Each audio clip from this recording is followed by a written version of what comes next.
Mock the Week. I'm Dara Breen, and joining me this week are Andy Parsons, Hal Cruttenden and Miles Jupp, Alistair McGowan, Hugh Dennis and Gary Delaney.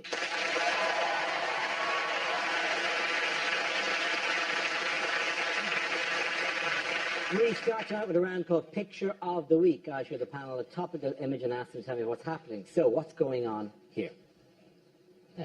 Is Putin saying, "Damn, did I put the cyanide in the tea or in the sherry?" Is Cameron, in fact, trying to upset Putin by trying to drink his sherry in the most gay way possible? Putin does look really relaxed, doesn't he? I think he's watching one of his favourite sports, and there may be two bears killing a dog. What, bear dog? I love bear dog. Actually, on Russian television all the time. Cameron presumably just saying, 2 more series and I invade Syria. David Cameron tries to lighten the mood at the G20 by playing a tiny trumpet. Are you sure it's not actually a picture of Mr. Burns and Smithers? I think they're discussing election strategy. I think Putin's explaining how he's already won his next 4 elections. They're playing the Obama speech drinking game. Every time Obama says red line, they have to have a drink. Maybe neither of them are speaking.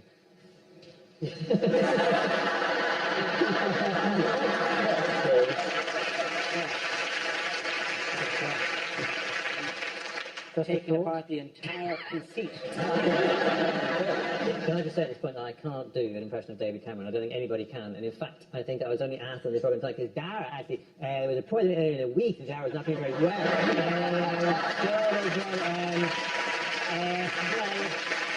If you need a cover in case Dara doesn't make it, so and the recording, so that'd be great. Andy Parsons.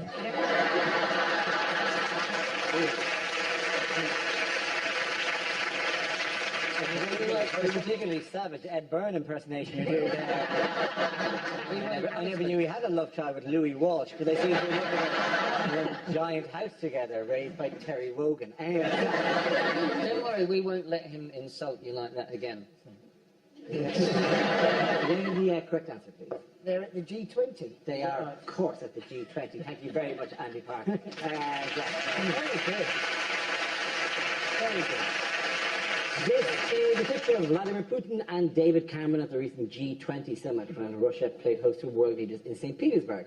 The gathering was at times deemed to be frosty, with leaders clashing over Syria. Do you think Russia were good hosts? No, I think they're great, were they? They slagged us off for being a small island. They did. And then David Cameron had to come forward and say, look, we've lots of achievements, including Shakespeare, the Beatles, and One Direction. Of course, One Direction making it big in America at the moment, and we've got to thank the Americans, because obviously the more time they spend in America, the less time they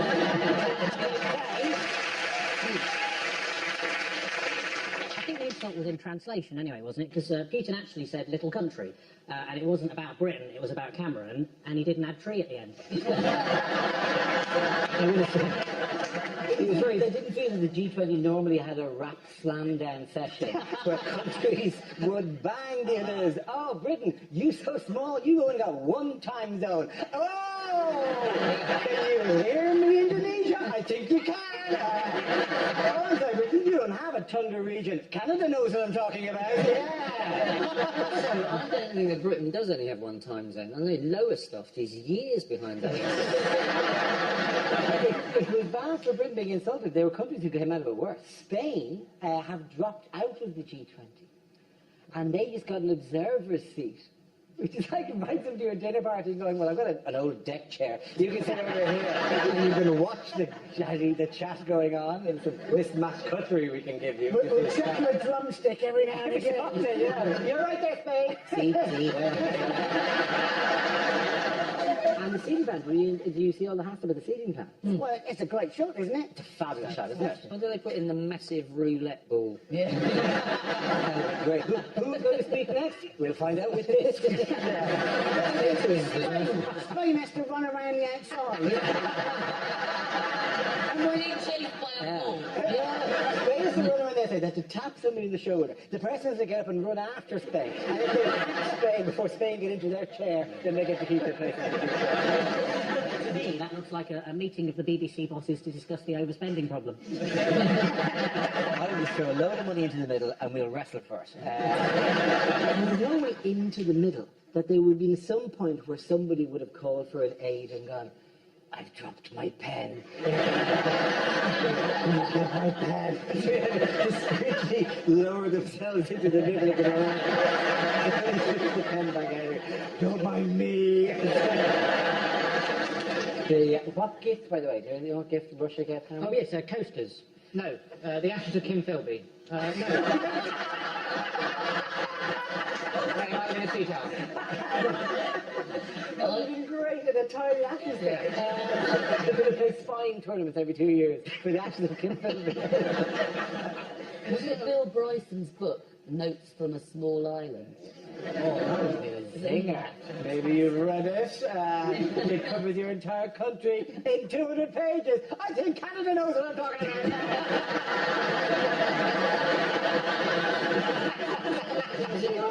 On an international level. Zing! It's like one of those Russian dolls with Cameron on the outside and then Gordon Brown in that and then Tony Blair inside that. And it And descended then all the way back to Churchill. all the way down to it. It was a set of Russian dolls with British Prime Minister. So Ted Heath was inside Margaret Thatcher. And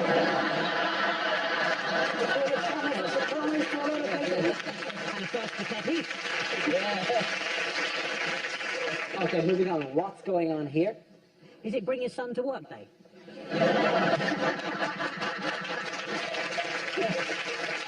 That is a corgi by the Queen's blanket that needs a bit of grooming, doesn't it?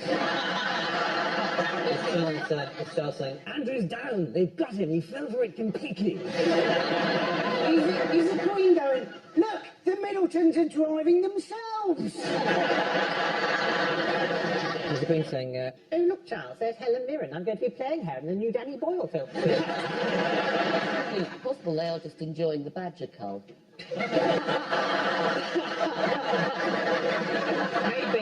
Maybe they're not speaking.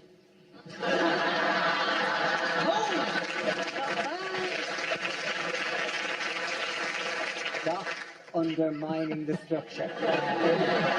Whilst the Queen was up in Scotland, who was found by police in Buckingham Palace Gardens.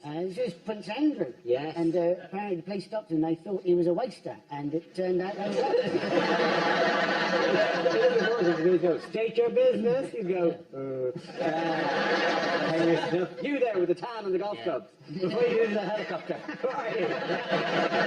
What are you doing here? They wanted him to prove that he was a royal, and apparently he just stood around doing nothing, and they took that as sufficient proof. You know, the most stupid thing about this is he apparently said to the policeman, he stopped him, he said, do you know who I am? And to which the answer is, clearly not.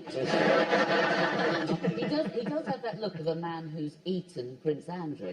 He actually lives in the garden. He was found in the garden. Yes, he was. He was walking He around actually the lives in the garden. Is he like a stick at the dump? Does he live in the garden?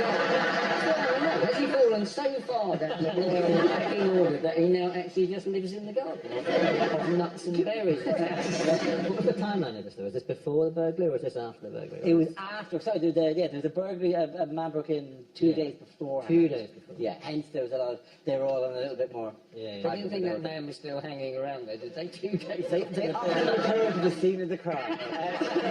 That's one of the things I've learned about the criminal class. Who did they contact, by the way, to give a comment on this break-in? Oh, Michael Fagan. Michael Fagan. Michael Fagan, who broke into Buckingham Palace 30 years ago and sat on the edge of the Queen's bed for an hour until eventually, I think it's like she said, would you like a cup of tea? I'll just ring for one. Somebody in my room! Would you like a cup of tea? It's very dangerous, isn't it? Because he sat on the edge of the Queen's bed, but the edge of the Queen's bed is up to a quarter of a mile away from I can't believe people aren't breaking in the whole time to Buckingham Palace. It's one of the few places where there's a flag to tell you if anyone's home or not. I bet they don't cancel the milk or anything. You think as they leave, they're about to put down, and she goes, no, but leave the flag up. Yeah. Right? Leave the flag up and one light in the hall. Because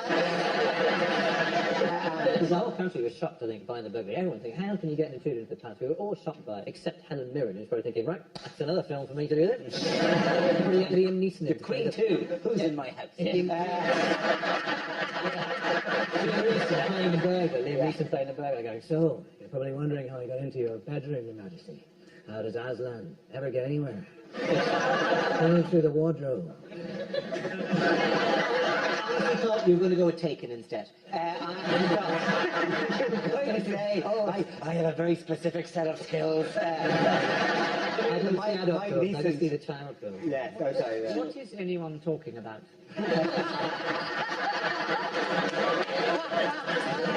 Next, Miles, we weren't talking.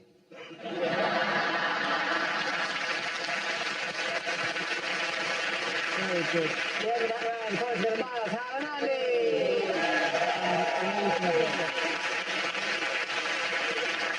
Now we play a round called Set Your Phasers to Fun.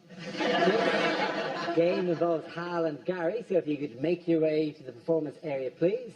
This round is a stand-up challenge. I launched a wheel of news, and wherever it chooses to stop, one of our performers must step forward and talk about that subject. The winner is whoever I think is the funniest. Okay, here we go. Let's spin the wheel.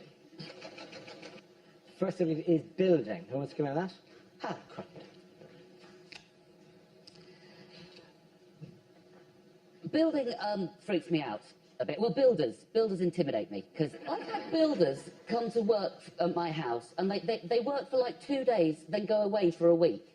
And you end up making that phone call to them, and it makes me feel like a little kid whose parents have split up and the dad's being really crap. It's the same conversation. You said you'd come on Saturday. You said you'd be here on Saturday. I'm really sorry, mate. I've been really busy. I can make it Tuesday. Do you promise you'll come on Tuesday? Can we go to the park? I love you. You intimidate me.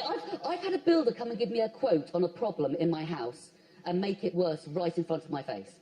Literally feeling my wall, go, yeah, feel that damp, mate, that's chronic, that's soaking wet, yeah, all round there, that's soaking wet, yeah. I put a little knife in, yeah, watch it crumble. Look at the plaster fall away from your wall. Look at the size of that hole in your wall. That hole wasn't there when you arrived. It's massive, isn't it, mate? It's massive. No other job does that. No other job diagnoses a problem by making it worse, do they? Nobody. You know, doctors don't go, I think you've got brittle bones, mate, I do, and then stamp on your leg. See that, mate? Your leg was like a twig, yeah? I think you've got a dodgy heart as well. I actually tried to help this builder finish our kitchen, and he just stopped and went, mate, and I kind of jumped because I'd been momentarily transfixed by the beauty of the bubble.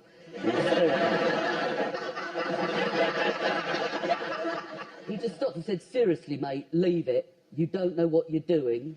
I'll finish it off.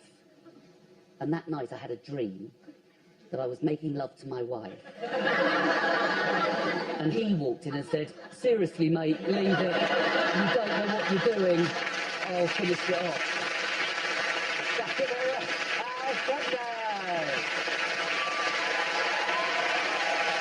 Okay, Gary, now let's see what topic you've got, Gary. Let's spin the wheel. Topic is childhood. As a child, I was made to walk the plank. We couldn't afford a dog. My 6-year-old refuses to eat anything other than alphabeti spaghetti. Luckily, he's dyslexic, so I just buy him normal spaghetti. Dad, these are all L's. Yeah, it's Welsh. I bought him some medicine for his ADHD. On the side of the bottle, it said concentrate. I thought, if he could do that... I bought a really nice 12-year-old Scotch. Obviously, his parents weren't pleased. I hate people who complain about breastfeeding in public. Like, I don't want to see it, or that's disgusting, or you can't do that, you're not a woman.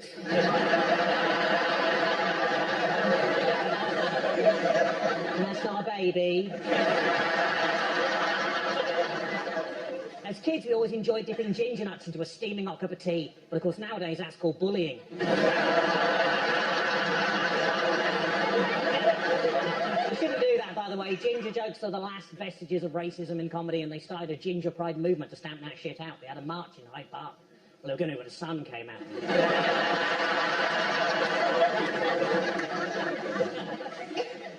Nan always said that when she was young, she never had to worry about leaving her back door open. What a slag.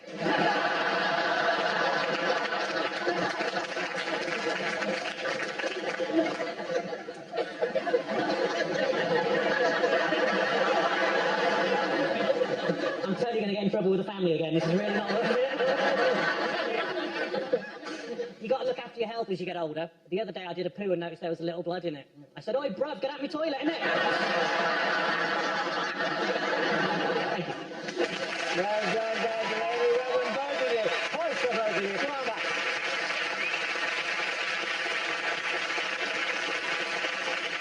Our next round is called If This Is the Answer, What is the Question? On the board are 6 categories. Alistair, what category would you like? I'll give a sport, please. Okay, Grant, your category is sport. The answer is 56 years. What is the question? Well, is it Eddie Izzard's next challenge for sport relief? I'm going to run for 56 years without stopping. In 3 languages, we're the family of chinchillas. Is it when somebody says they're 13 online, how old are they actually? Is it, when is the next train to Morden via Bank? Is this how old Dara will look when he's 45? No. Suggest. She's 45, 12 years ago. Is it? How long have BT been telling me my call is important to them? What is the age difference between the male and female presenters on Sky Sports and News? Is it how long is part 2 of The Hobbit? How long does 56-year Ron Sale-Wood stay last for? I don't know about you guys, but this is the age of consent for my daughters. At the time of the Big Bang, how long had Bruce Forsyth already been alive? Is it how long you could travel in space with the right oxygen supply and just Dara being for company?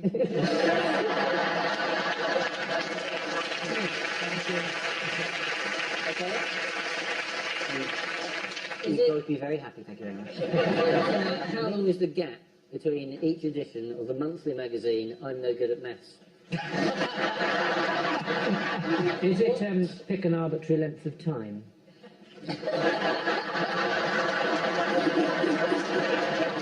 it how much bad luck if you break a glitter ball?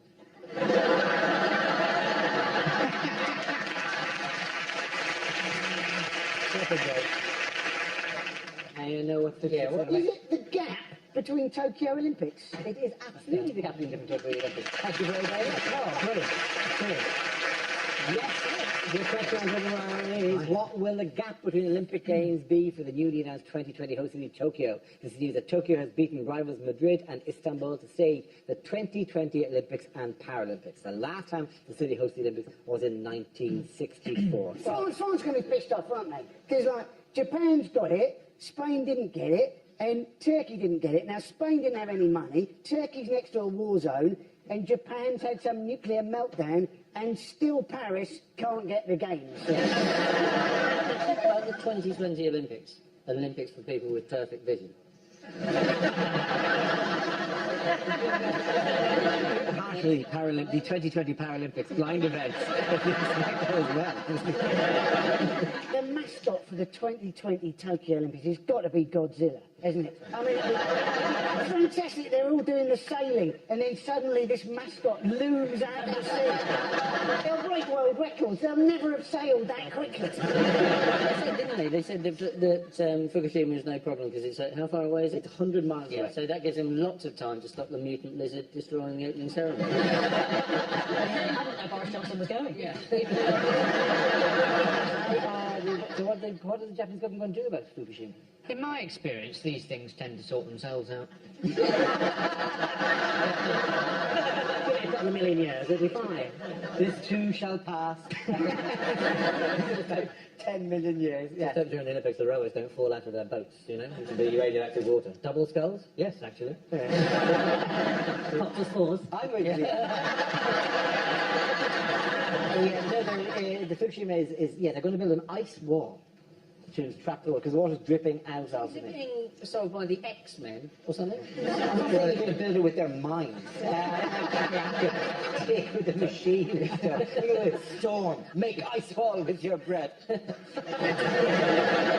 will this wall do then? You did physics. It'll block the bad things from getting into the other place. Obviously, I've made it a little bit more comprehensible. They've actually restarted fishing off Fukushima, haven't they? And so you can now apparently get real fish fingers and a cod drumstick. So, Which sports, by the way, are back in the Olympics that look like they weren't going to be in? Whaling.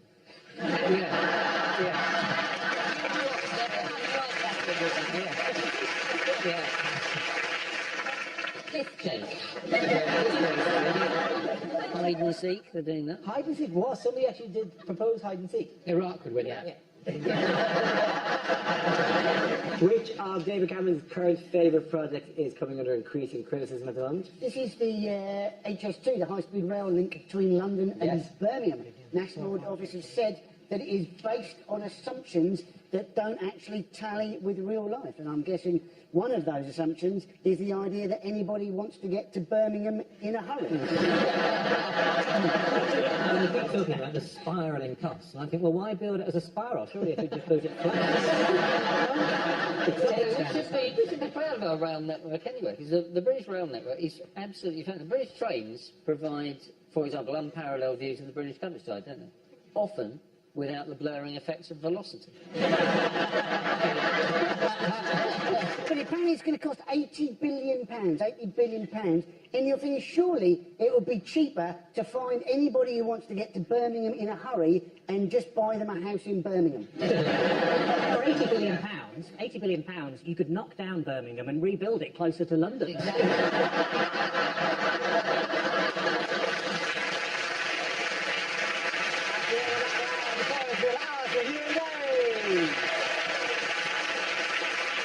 Now we come to the scenes we'd like to see. So if everyone can make their way over to the performance area, please. I'll read out this week's topics and then we'll see what our panelists can come up with. Okay, here we go. The first subject is unlikely things for a sports commentator to say. And the starting pistol's gone off, and Oscar Pistorius has got his arms in the air, claiming his innocence already. Well, good news here in Flushing Meadow. Murray has broken Djokovic. Both legs, one arm. He won't recover from that. Oh, clearly that's a dive by Tom Daley. So it's 1-1 at half-time, and, sorry, I'm finding it hard to concentrate here. Gareth Southgate has just had me in absolute stitches.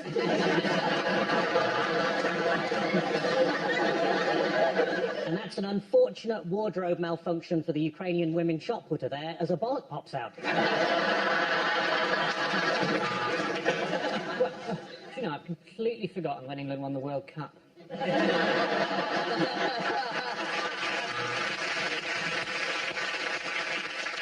130 kilograms. This would be a world record, but this small Peruvian is determined to swallow it and get it through customs.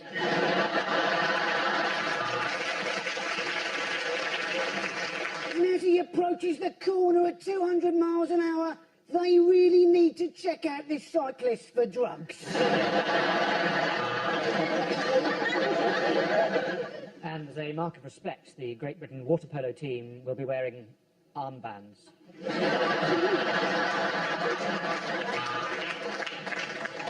Croquet does not get better than this.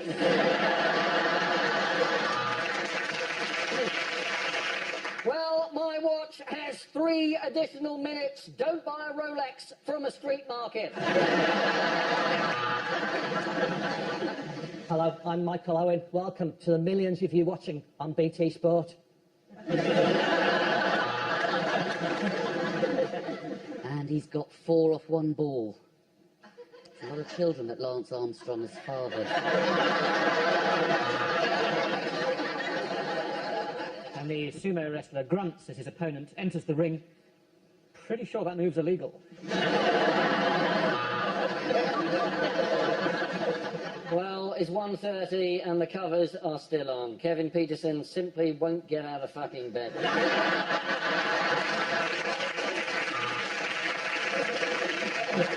And Tiger Woods is going for his 3rd hole of the afternoon. Surely by now he should have left the hotel. And welcome to the 2020 Tokyo Olympic sailing competition. Oh my God, Godzilla! Okay, the next category. Commercials that never made it to air. I wipe my ass with Colgate.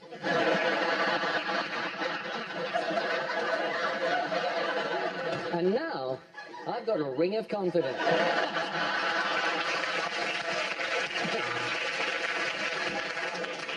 If it tastes like butter and spreads straight from the fridge, you've probably had a power cut.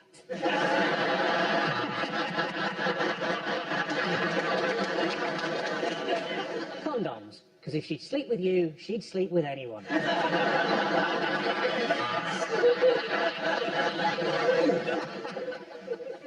Ryanair. Because I'm worth shit.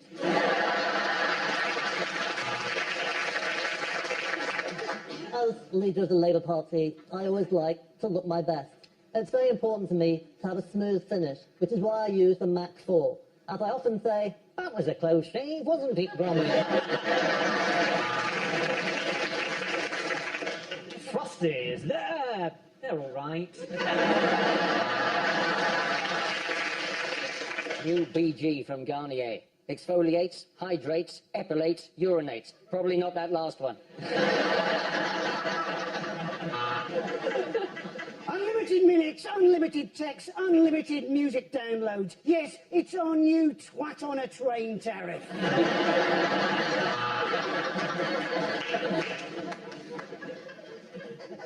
Have a break. Have a wank.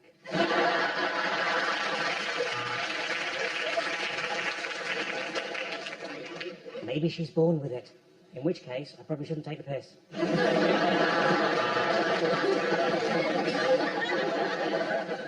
Bekele has to walk for 5 miles every day for fresh water. That's why she ought to be thinking about the new Mazda.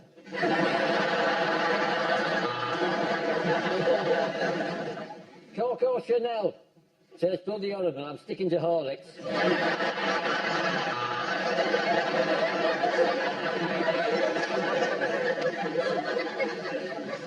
Lidl, because life didn't work out as you planned.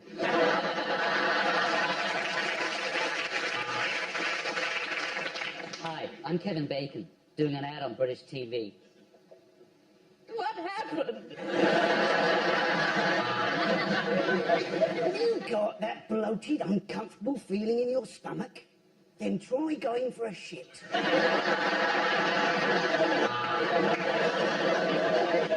The DFS furniture sale is not currently on.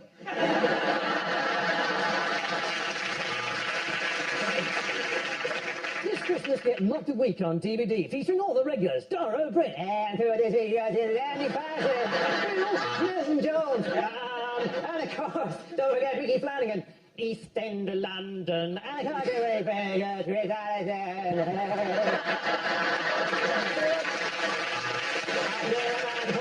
Alistair, and Gary.